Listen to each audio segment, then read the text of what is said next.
ಜಮೀರ್ ಅಹ್ಮದ್ ಖಾನ್ ಬಾಯ್ ಬಿಟ್ಟರೆ ಏನಾದರೂ ಒಂದು ವಿವಾದ ಆಗೇ ಆಗುತ್ತೆ. ತೆಲಂಗಾಣ ವಿಧಾನಸಭಾ ಚುನಾವಣೆ ಪ್ರಚಾರದ ವೇಳೆ ಮುಸ್ಲಿಂ ಸ್ಪೀಕರ್ ಮುಂದೆ ಬಿಜೆಪಿಯವರು ನಮಸ್ಕಾರ ಸಾಬ್ ಅಂತ ಕೈ ಮುಗಿತಾರೆ ಅಂತ ಹೇಳಿದ್ದು ದೊಡ್ಡ ಸುದ್ದಿಯಾಗಿದೆ.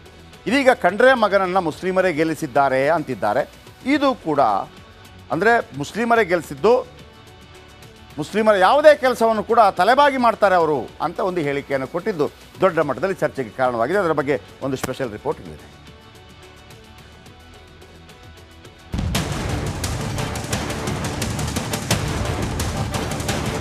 ऑलरेडी कब्रस्तान है ना वो? है सर, है। हाँ ठीक है, मैं ईश्वर खंड्रे को बात करूँ कैसा भी आज ईश्वर खंड्रे का बेटा सिर्फ और सिर्फ हमारे मुसलमानों वोटों की वजह से जीता सो हमारा काम झकमारा करना चाहिए मैं करा दूँ जाओ. ಹೇಳಿದ್ರಲ್ಲ, ಅರಣ್ಯ ಸಚಿವ ಖಂಡ್ರೆ ಮಗ ಸಾಗರ್ ಖಂಡ್ರೆ ಗೆದ್ದಿರೋದೇ ಮುಸ್ಲಿಂ ಮತಗಳಿಂದ ಅಂತೆ.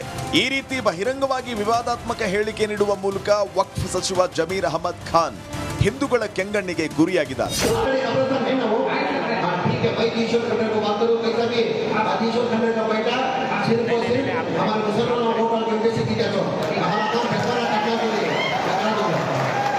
ಬೀದರ್ನ ಪಾಟೀಲ್ ಫಂಕ್ಷನ್ ಹಾಲ್ ಅಲ್ಲಿ ನಡೆದ ವಕ್ಫ್ ಅದಾಲತ್ ಕಾರ್ಯಕ್ರಮದಲ್ಲಿ ಈ ಹೇಳಿಕೆ ನೀಡಿದ್ದಾರೆ. ಮೃತರ ಅಂತ್ಯ ಸಂಸ್ಕಾರಕ್ಕೆ ಕಬರಸ್ಥಾನ್ ಇಲ್ಲ. ಹಿಂದಿನಿಂದಲೂ ಅರಣ್ಯ ಪ್ರದೇಶದ ಜಮೀನಿನಲ್ಲೇ ಶವ ಸಂಸ್ಕಾರ ಮಾಡ್ತಾ ಬಂದಿದ್ದು, ಈಗ ಅವಕಾಶ ಕಲ್ಪಿಸಿ ಅಂತ ವ್ಯಕ್ತಿಯೊಬ್ಬ ಮನವಿ ಪತ್ರ ಸಲ್ಲಿಸಿದ್ರು. ಈ ವೇಳೆ ಅರಣ್ಯ ಸಚಿವರು ಪರಿಚಿತರು, ಹೀಗಾಗಿ ಈ ಬಗ್ಗೆ ಅವರ ಜೊತೆ ಚರ್ಚೆ ಮಾಡಿ ಪರಿಹಾರ ಮಾಡ್ತೇನೆ ಅಂತ ಜಮೀರ ಹೇಳಿದ್ದಾರೆ. ಈ ವೇಳೆ ಸಚಿವ ಈಶ್ವರ್ ಖಂಡ್ರೆ ಮಗ ನಮ್ಮ ಮುಸ್ಲಿಂ ಮತಗಳಿಂದಾನೇ ಗೆದ್ದಿರೋದು ಅಂತ ವಿವಾದಾತ್ಮಕ ಹೇಳಿಕೆ ನೀಡಿ ಸಚಿವ ಜಮೀರ್ ಹಿಂದೂಗಳ ಕೆಂಗಣ್ಣಿಗೆ ಗುರಿಯಾಗಿದ್ದಾರೆ. ಈ ವಿಷಯ ಈಗ ಸಾಮಾಜಿಕ ಜಾಲತಾಣದಲ್ಲಿ ಧರ್ಮ ದಂಗಲ್ಗೆ ಕಾರಣವಾಗಿದೆ.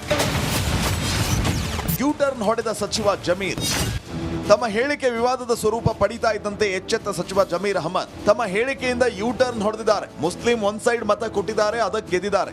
ಮುಸ್ಲಿಮರು 2 ಲಕ್ಷಕ್ಕೂ ಅಧಿಕ ಮತ ಕೊಟ್ಟಿದ್ದಾರೆ ಅಂತ ಹೇಳಿದ್ದೇನೆ ಅಷ್ಟೇ ಅಂತ ಹೇಳಿದ್ದಾರೆ.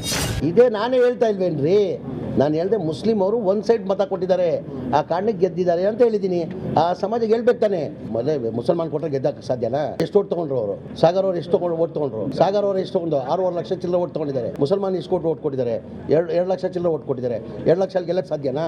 ನಾನಿಂದ ನೀವು ಒನ್ ಸೈಡ್ ಕೊಟ್ಟಿದ್ದ ಕಾರಣಕ್ಕೆ ಈಶ್ವರ ಕಂಡವ್ರು ಗೆದ್ದು. ಮುಸಲ್ಮಾನ್ ಅವರು ಡಿವೈಡ್ ಆಯ್ತಾ ಈ ಬಾರಿ ಓಟ್ ಎಲ್ಲನ? ಮುಸಲ್ಮಾನ್ ಓಟ್ ಎಲ್ಲನ ಡಿವೈಡ್ ಆಯ್ತಾ? ಒನ್ ಸೈಡ್ ಕೊಟ್ಟಿದ್ದಾರೆ ತಾನೆ. ಆ ಹಿನ್ನೆಲೆಯಿಂದ ಇಳಿದ ನಾನು. ಸಾಗರ್ ಖಂಡ್ರೆಗೆ ಮುಸ್ಲಿಮರು ಮಾತ್ರ ಓಟ್ ಹಾಕಿದಾರ, ಹಾಗಾದ್ರೆ ಹಿಂದೂಗಳು ಮತ ಹಾಕಿಲ್ವಾ ಅಂತ ಸಾಮಾಜಿಕ ಜಾಲತಾಣದಲ್ಲಿ ಜನರು ಕಿಡಿಕಾರಿದ್ದಾರೆ. ಬಿಜೆಪಿ ಕೂಡ ಆಕ್ರೋಶ ಹೊರಹಾಕ್ತಾ ಇದೆ. Bureau report, republic Kannada. Okay, ರಾಜಕೀಯ ಇದ್ದೇ ಇರುತ್ತೆ. ಹಂಗೆ ಹೇಳಿದ್ರು ಹಿಂಗೆ. ನಿಜವಾಗಿ ಅಲ್ಲಿ ಏನಾಯ್ತು ಹೇಳ್ತೀನಿ ಬನ್ನಿ ಕೇಳಿ. ಮುಸ್ಲಿಮರೇ ಗೆಲ್ಲಿಸಿದ್ರು ಅಂತ ಹೇಳಿದರು, ನಿಜಾನಾ? ಬೀದರ್ನಲ್ಲಿ ಏನಾಯ್ತು ಅಲ್ಲಿ ಹೇಳ್ತೀನಿ. ಅಲ್ಲಿ ಖೂಬಾ ಇದ್ದಾರೆ, ಅವರು ಕೇಂದ್ರ ಸಚಿವರಾಗಿದ್ದರು, ಈ ಬಾರಿ ಸೋತಿದ್ದಾರೆ. ಈಶ್ವರ ಖಂಡ್ರೆ ಮಗ ಸಾಗರ್ ಖಂಡ್ರೆ ಗೆದ್ದಿದ್ದಾರೆ. ಸಣ್ಣ ಯುವಕ, 26 ವರ್ಷದ ಯುವಕ. ಖೂಬಾಗೆ ಕೊಡಬೇಡಿ ಅಂಥೇಳಿ ಅಲ್ಲಿ 8 ವಿಧಾನಸಭಾ ಕ್ಷೇತ್ರದ BJP ನಾಯಕರು ಹೇಳಿದರು. ಅಲ್ಲಿ ಒಳಪೆಟ್ಟು ಕೂಡ ಇದೆ, ಅದು ಬೇರೆ. ಆದರೆ ಪಾಯಿಂಟ್ ಇಲ್ಲಿದೆ ನೋಡಿ. ಬೀದರ್ನಲ್ಲಿ ದಲಿತರು ಬಿಟ್ಟರೆ ಮುಸ್ಲಿಮರೇ ಅಧಿಕ. ಬೀದರ್ನಲ್ಲಿ 25% ದಲಿತ ಸಮುದಾಯ ಇದೆ, 25%. ಅದಾದ ನಂತರ 18.7% ಮುಸ್ಲಿಮರಿದ್ದಾರೆ. 18.7%, ಸಣ್ಣದಲ್ಲ ಇದು. ಆಮೇಲೆ ಪರಿಶಿಷ್ಟ ಪಂಗಡದವರ ಸಂಖ್ಯೆ 11.1%. ಆಮೇಲೆ ಕೈ ನಾಯಕರು ಮತ್ತು ಇನ್ಕ್ಲೂಡಿಂಗ್ ಅಲ್ಲಿ ರಹೀಮ್ ಖಾನ್ ಇರ್ಬೋದು, ಆಮೇಲೆ ಜಮೀರ್ ಅಹ್ಮದ್ ಖಾನ್ ಈಗ ಕೇವಲ ರಾಜ್ಯ ಮಟ್ಟದ ದೊಡ್ಡ ಮುಸ್ಲಿಂ ನಾಯಕ ಅಲ್ಲ. ಗುಲಾಮ್ ನಬಿ ಆಜಾದ್ ಕೇಂದ್ರದಲ್ಲಿ ಕಾಂಗ್ರೆಸ್ ಬಿಟ್ಟು ಹೋದ ನಂತರ ಕೇಂದ್ರದಲ್ಲೂ ಕೂಡ ಇವರ ಡಿಮಾಂಡ್ ಭಾಳ ಇದೆ. ರಾಜಸ್ಥಾನ, ಉತ್ತರ ಪ್ರದೇಶ ಎಲ್ಲ ಕಡೆ ಕರೆಸ್ಕೊಂಡಿದ್ದಾರೆ ಇವ್ರನ್ನ. ಮಸೀಹ ಆಗಿಬಿಟ್ಟಿದ್ದಾರೆ ಮುಸ್ಲಿಮರ ಪಾಲಿಗೆ. ಆಮೇಲೆ ಕೈ ನಾಯಕರು ಸ್ಥಳೀಯ ಮಟ್ಟದಲ್ಲಿ ಸಕ್ಕದ ಕೆಲಸ ಮಾಡಿದ್ರು. ಏನು ಕೆಲಸ ಮಾಡಿದರು? ಇಮಾಮ್ಗಳ ಮೂಲಕ ಕಾಂಗ್ರೆಸ್ ಉತ್ತಮ ಕೆಲಸವನ್ನು ಮಾಡಿತ್ತು. ಇಮಾಮ್ಗಳ ಮೂಲಕ ಏನು ಲಾಭ ಆಯಿತು ಅಂದರೆ, JDS ಅಲ್ಲೂ ಬೀದರಲ್ಲಿ JDSಗೂ ಸ್ವಲ್ಪ ಓಟಿದೆ. ಯಾವಾಗ JDS BJP ಜೊತೆ ಕೈ ಜೋಡಿಸ್ತೋ ಮುಸ್ಲಿಮರು ಒನ್ ಸೈಡೆಡ್ ಆಗಿಬಿಟ್ರು. ಅದನ್ನು ಸಕ್ಕದಾಗಿ ಎನ್ಕ್ಯಾಶ್ ಮಾಡಿದರು ಮುಸ್ಲಿಂ ನಾಯಕರು. ಸಾಧ್ಯವಾದಷ್ಟು ಮತ ಹಾಕಲು ಮುಸ್ಲಿಮರಿಗೆ ಮನವಿ. ಅವರು ನೀವು ವೋಟ್ ಹಾಕಿ ಅಂತ ಹೇಳಿದರು. ಇಮಾಮ್ಗಳ ಆದೇಶ ಪಾಲಿಸ್ತಾರೆ ಎಲ್ಲ ಮುಸ್ಲಿಂ ಅಲ್ಲಿಯ ಯೂತ್ಸು ಎಲ್ಲರೂ ಕೂಡ. ಆಮೇಲೆ ಮುಸ್ಲಿಮರಿಗೆ ಒಂದು BJP ಮೇಲೆ ಸಿಟ್ಟಿದೆ, ಆಮೇಲೆ JDS ಆ ಕಡೆ ಹೋಗಿದೆ. BJP ಜೊತೆ ಸೇರಿದ್ದಕ್ಕೆ JDS ಮೇಲೂ ಸಿಟ್ಟಿದೆ. ಮುಸ್ಲಿಮರ ಮುಂದೆ ಉಳಿದದ್ದು ಕಾಂಗ್ರೆಸ್ ಮಾತ್ರ. ಅದನ್ನು ಕರೆಕ್ಟಾಗಿ ಎನ್ಕ್ಯಾಶ್ ಮಾಡಿಕೊಂಡ್ರು. ಬರೋ ಮುಸ್ಲಿಮರಿಂದ ಕಾಂಗ್ರೆಸ್ಗೆ ಮತ ಬರುವಂಗೆ ಮಾಡಿದರು. ಹಾಗೆ ನೋಡಿದರೆ ಜಮೀರ್ ಅಹ್ಮದ್ ಖಾನ್ ಹೇಳಿದ ಸತ್ಯ. ಯಾಕೆ ಅಂತಂದರೆ ಒಂದು ಕಡೆ ಆಂತರಿಕ ಕಲಹದಲ್ಲಿ ಮುಳುಗೋಗಿತ್ತು. 5 MLA ಇದ್ದಾರೆ ಅಲ್ಲಿ, ಒಬ್ರಿಗೂ ಕೂಪ ಕಂಡ್ರೆ ಆಗಲ್ಲ. 9 ವಿಧಾನಸಭಾ ಕ್ಷೇತ್ರ ಇದೆ, ಅದರಲ್ಲಿ 5 MLA BJP MLA, 9ಕ್ಕೆ 9 MLA ಇದು ಅಲ್ಲಿಯ ತಾಲೂಕು ಅಧ್ಯಕ್ಷರಿಗೆ ಇವರು ಬೇಡ. ಕೂಬಾ ವಿರುದ್ಧ ಸಿಡಿದೆದ್ದಿದ್ರು BJPಗರು. ಚವಾಣ್ ಅಂತೂ ಬಹಿರಂಗವಾಗಿ ಮನವಿ ಮಾಡಿದ್ರು, ಕಾಲಿಗೆ ಬಿದ್ದಿದ್ರು. ಆಮೇಲೆ ಶರಣ್ ಸಲಗಾರ್ ಬೇಡ ಅಂತ ಹೇಳಿದರು. ಕೇಂದ್ರ ಮಂತ್ರಿ ಅಂತ ಟಿಕೆಟ್ ಕೊಟ್ಟರು, ಜಾತಿ ಕಾರಣಕ್ಕಾಗಿ ಸೋತೋದು. ಇದರ ಜೊತೆಗೆ ನೋಡಿ, ಜಮೀರ್ ಅಹ್ಮದ್ ಖಾನ್ ಮಾತಾಡ್ತಾ ಇದ್ದದಲ್ಲಿ ವಕ್ಫ್ ಸಮಾಜದಲ್ಲಿ ಮಾತಾಡ್ತಾ ಇದ್ದ. ಅಲ್ಲೊಬ್ಬ ಹೇಳ್ತಾನೆ ನಮ್ಮ ಕೆಲಸ ಆಗಿಲ್ಲ ಸರ್ ಅಂತ ಹೇಳ್ತಾನೆ, ನಮ್ಮ ಕೆಲಸ ಆಗಬೇಕು. ಆಗ ಜಮೀರ್ ಅಹ್ಮದ್ ಖಾನ್ ಹೇಳ್ತಾರೆ, ಈಶ್ವರ್ ಖಂಡ್ರೆ ಅವರು ಗೆದ್ದಿರೋದು ಮುಸ್ಲಿಮರ ಓಟ್ನಿಂದ, ಹಾಗಾಗಿ ಮುಸ್ಲಿಮರ ಓಟ್ ಮಾಡಬೇಕಾಗತ್ತೆ, ನಾನು ಮಾಡಿಸ್ತೀನಿ, ಮುಸ್ಲಿಮರ ಓಟಿಂದನೇ ಗೆದ್ದಿರೋದು, ಮುಸ್ಲಿಮರ ಕೆಲಸ ಮಾಡೋದು ಇನ್ಯಾರು ಕೆಲಸ ಮಾಡ್ತಾರೆ ಅನ್ನುವಂಥ ಮಾತನ್ನು ಹೇಳಿದ್ದಾರೆ.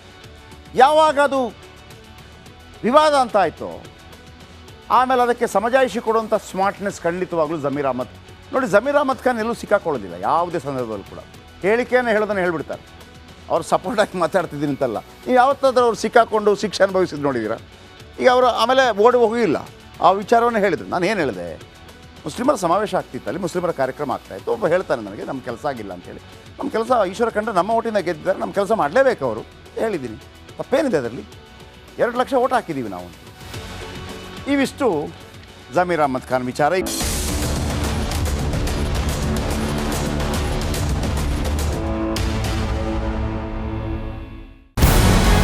ನಮಸ್ಕಾರ, ಕರ್ನಾಟಕ ಪ್ರೈಮ್ ಟೈಮ್ಗೆ ಸ್ವಾಗತ. ನಾನು ಜಯಪ್ರಕಾಶ್ ಶೆಟ್ಟಿ. ಇಡೀ ಕರ್ನಾಡು ಇವತ್ತು ರೆಬೆಲ್ ಆಗಿ ನಿಂತಿದೆ. ಈ ಹಗರಣಗಳನ್ನು ಸದನದಲ್ಲಿ ಪ್ರಸ್ತಾಪ ಮಾಡಲು ಕೂಡ ಕಾಂಗ್ರೆಸ್ ಹಿಂದೇಟು ಹಾಕಿದ್ದೇಕೆ?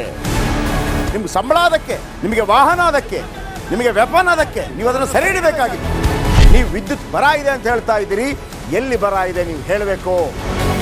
ಪಾಕಿಸ್ತಾನ್ ಆಕ್ಯುಪೈಡ್ ಕಾಶ್ಮೀರ್ ಅದು ಎಂದೆಂದಿಗೂ ನಮ್ಮದು. 40 ಮೆಷಿನ್ಗಳು ತಂದಿತ್ತು ನೋಟ್ ಎಣಿಸುವುದಕ್ಕೆ, ಅದೇ ಹಾಳಾಗಿತ್ತು. ಮಥುರಾದ ಗಲಾಟೆ ಇದೆಯಲ್ಲ, ಅದು ಸ್ಥಳೀಯವಾಗಿ ಕೂತು ಪರಿಹರಿಸಬಹುದಾದಂಥ ಕಾನೂನಿದೆ.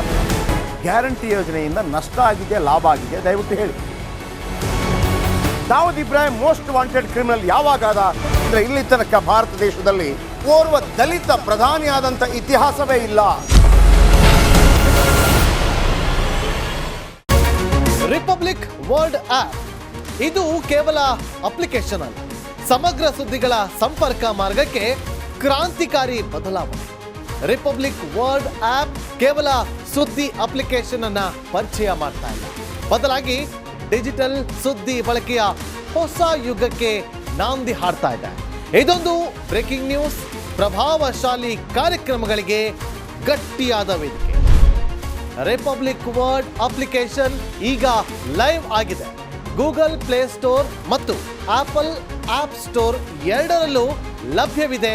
ಈಗಲೇ ಡೌನ್ಲೋಡ್ ಮಾಡಿ.